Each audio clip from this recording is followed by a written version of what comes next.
Pag may question na lang kayo, pwede nyo naman drop sa comment section, no? So, yun, maraming salamat sa mga nakasubscribe sa atin, no? 3,000 subscribers na tayo, no? So, yun guys, maraming salamat, ha. Comment lang kayo kung kailangan nating explore pa ng ibang mga gagawin sa unit natin. Gagawin natin yan, no?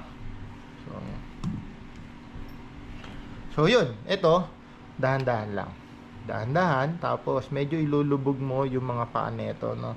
So, this is a bearing, 8mm bearing, no? So, yun yung kanyang gamit na yan.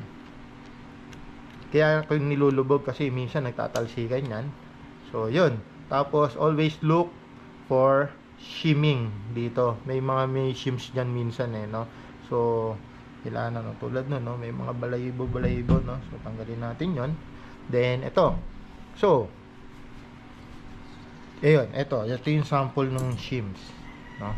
Ito, itong washer na to. So, shimming tawag dyan. So, this is the bevel gear. Ito yung anti-reverse clutch. Then, the sector gear, no?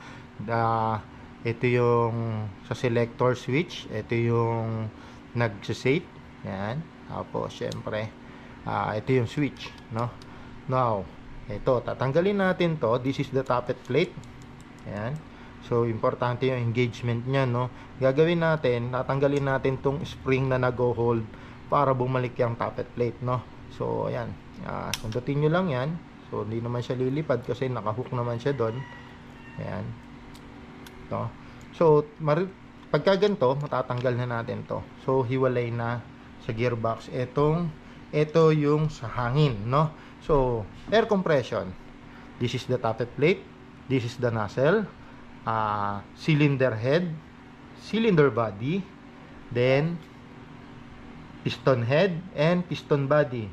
The good thing kay ENC is metal teeth na. Ayan, metal teeth na siya. Kaya lang, naka 80% o type 2. No? Yun, nalaglag na. Nalaglag yung spring, no? So, type 2 na cylinder body. So, yung compression, dito nang gagaling. Diba? Yung iba, sumasagad dito, pero wala yan. Ito, singaw yun doon pagdating dito. Yan, yung engagement na yan. So, pagdating dito, doon pala nagko-compress yan. Kung bakit ganun yung FPS niya, hindi siya consistent kasi tatakpan natin to, tingnan nyo yan napagdidikit mo. Yan. Why? Kasi stuck yung ating itong nozzle natin. Yung air seal nozzle natin, walang O-ring. So, yung ipapalit natin is aluminum na